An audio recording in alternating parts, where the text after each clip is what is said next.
I get a knock at the door, and here, two guys in a suit. I'm from the FBI. The first thing I have to say is, what took you guys so long? I told them the truth. I was going to make my own IED, and I was going to set across the Islamic Center over in a bank's parking lot, and I was going to dial it in and just watch the show. Growing up, I saw a movie, and it was Rambo. Rambo was tough, respected. He had intestinal fortitude. I said, that's what I want to do. I went off and joined the Marine Corps. I wanted the action.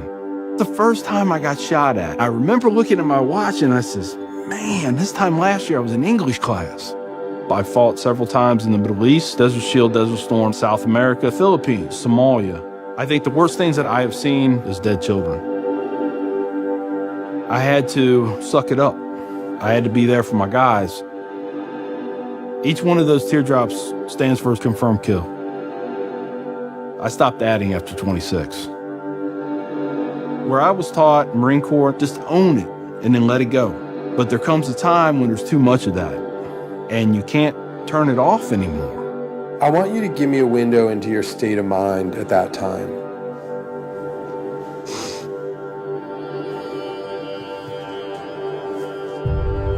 One time, my wife and I went to a DSW, and I saw in the distance these two women in black burqas in my store. I cried as I prayed for enough strength to go over there and break both their necks. I was just angry. I was just full of hate, and it just fed off itself. At that point, I was drinking a half-gallon of vodka every 2 days.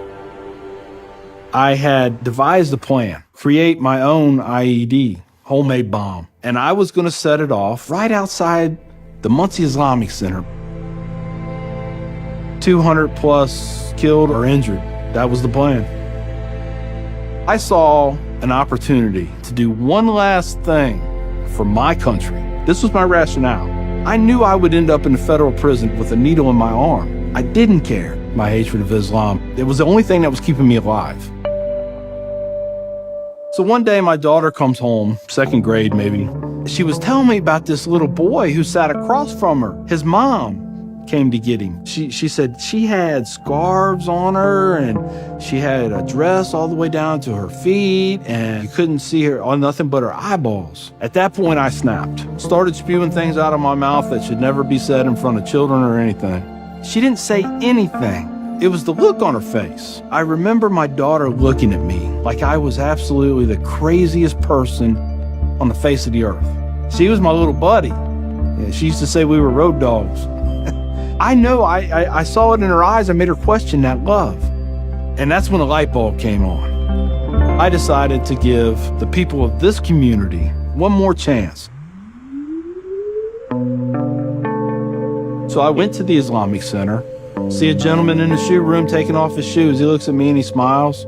He said, "Can I help you?" And I said, "Yeah, I want you to teach me about Islam." So he went and he gave me a Quran. "Read this. Come back when you have questions." So I did. And I would see things in the book. I'd be like, there it is. I got them right there. Explain that to me. And they would. This was a kind of awakening. Long story short, 8 weeks after that first day I stepped into the Islamic Center, I became a Muslim.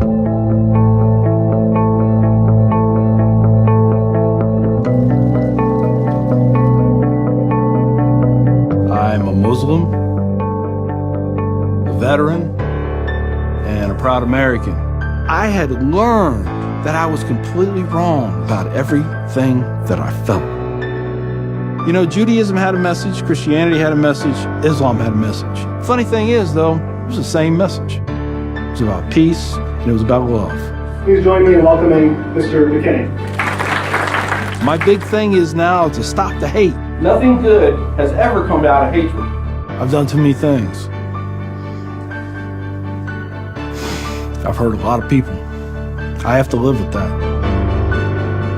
But if I can stop somebody else on the path of non-forgiveness, I won.